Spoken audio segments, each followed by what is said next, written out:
in my point of view, some professionals, they may disagree with me, but for me personally, I like when you have a specialization.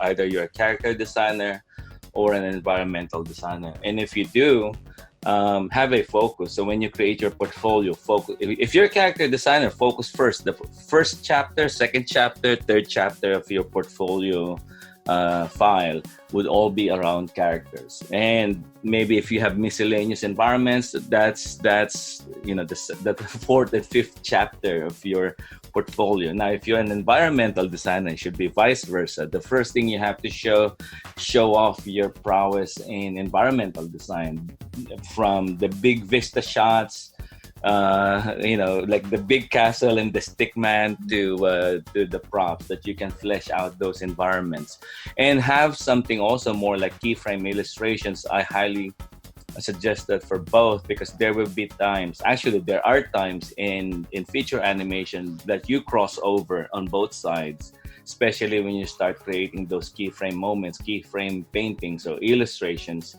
So you gotta do both, but you gotta have a specialization. My philosophy in this one, if someone tells me, oh, I can do both, my question is, oh, so you're telling me you're a black belt in environmental design and a black belt in character design? Well, great. If you fail in one, so I'm disappointed. So tell me that you specialize on one, but you can also do the other one. So that's my suggestion.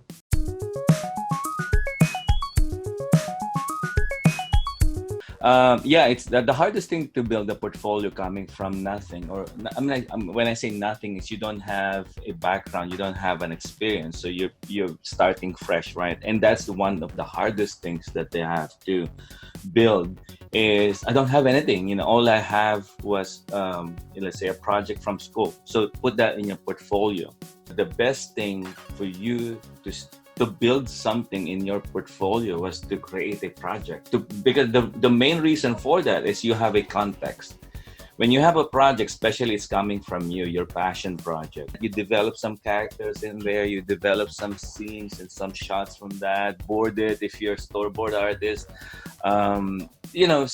So you have a focus, then you create concept, what kind of planet they would be in.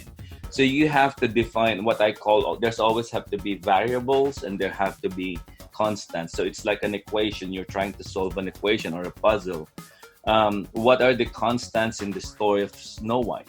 But because you added the factor of it's sci-fi, you will have a lot of variables. What kind of planet they will be in? What's the physics in that planet? What's going on? What? So those variables, that's where your creativity actually will come into place. And we see that the reviewer, if you have a context, then that's the big chunk of your, let's say, the first chapter of your portfolio. It's easier to digest for a reviewer if it's in context. That's why portfolios, when they're being shown to us on CTN or Lightbox, where I'm showing you one character design, one environment design, I'm showing you a props. Oh, by the way, I have some life drawing classes. What you're doing to me is you're jarring my mind.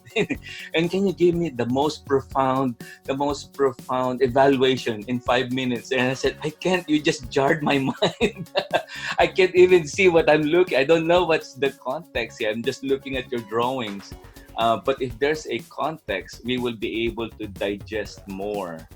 The way you sort out your portfolio will be able to digest more and give you the right evaluation. Just like a doctor, the more that information in context to what you're feeling that you give to your doctor, the better diagnosis the doctor could give you. Yeah. And it's exactly the same thing with a portfolio review. So you're doing yourself a great job if you put it in context. You're shooting yourself on the foot if you just dump all your artworks in a PDF file and send it over to a reviewer. They won't get it.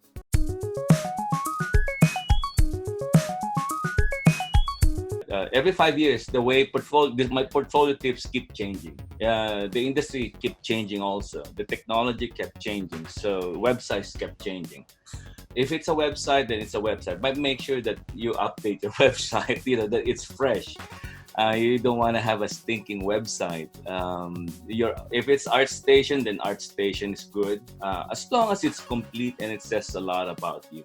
If I may give you guys a shameless plug, and I'm sure Tina wouldn't mind because it's the Bancroft Brothers podcast.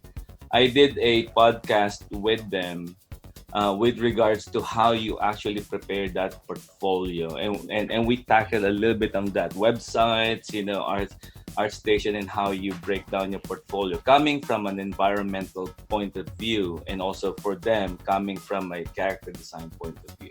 It was a fun one, so and very informative.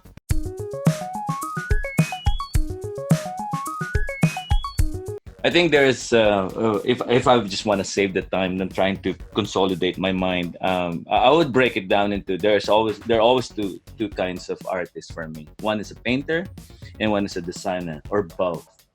So if I have a priority, I want to have a painter and a designer. But there's some people who are so amazingly good in painting, and they are very valuable. And there's some may not be as strong in painting, but they can design. When I say design, shapes and breaking down, fleshing out those shapes, or those, or taking a painting and breaking it down into elements, practical elements and so that's very crucial too. And there are artists, I guess, especially when they've been in the industry for a longer period of time, they get to do both and they become good at both. So that's how I would see, and the needs for production always come into place. There's some production that at first they could hire just painters, because they're giving out more inspirational stuff, but at some point we need both. So people who can paint and at the same time they can design with me. Then at the end of the line, sometimes all the paintings have been done, all the art direction has been done. We need more designers to to give us the practical sets, the practical stuff that we needed in the pipeline. So it could be there are times it could be increments. We need, so depending on the need, the stage of the need, or there's some studios wherein they want to have a pool of regular artists inside the studio, who can do both, who are or being developed to do both.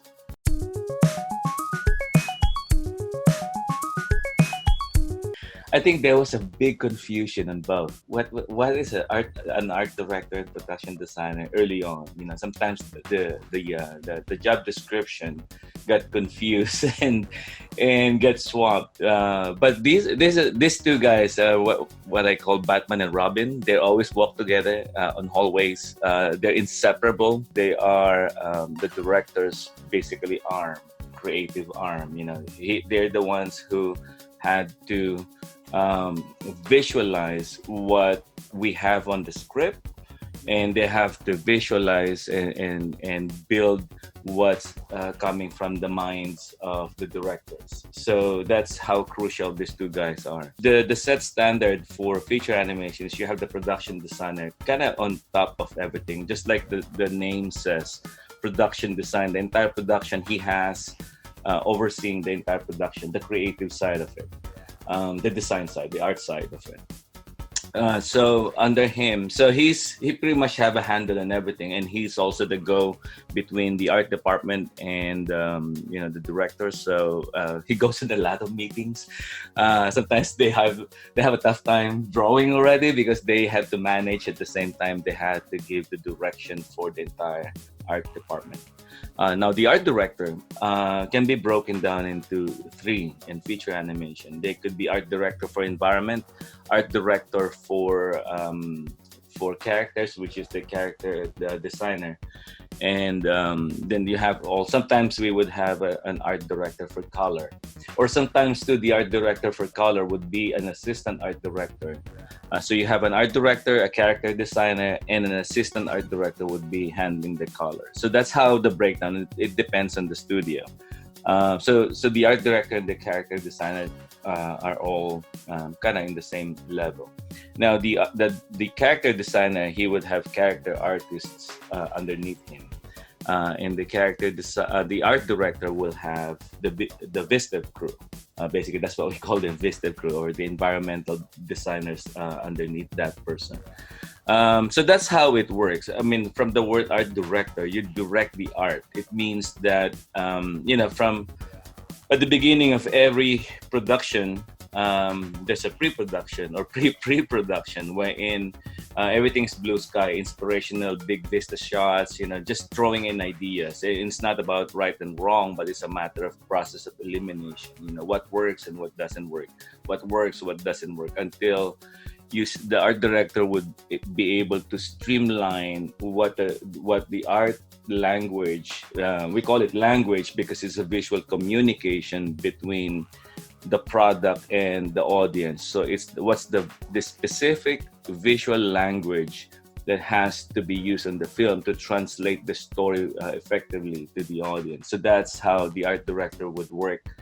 And so he has to kind of manage and make sure that once they get into the pipeline, from the Vista crew to to the modelers, to the lighters, to everybody that are crucial in the pipeline, would follow that path of that they will be using the same language. They'll be using kind of like they're all singing the same song, right, in harmony, in order to get that the right product that would tell the best story that the director has. Visdev would be when visual development is it's a big word, and it kind of people also say concept artists, concept designers. For me, they're all the same. And if you're an art director or if you're a production designer, you're a visual development artist. We're all visual development artists. For me, that's the big job, for everybody. So when a production designer is done with his job, he goes back into the pool. He will help out as a visual development artist for another project, and another production designer will rise up from that team. So it's visual development for me, at least in feature animation, is the actual pool of artists that's doing that kind of job.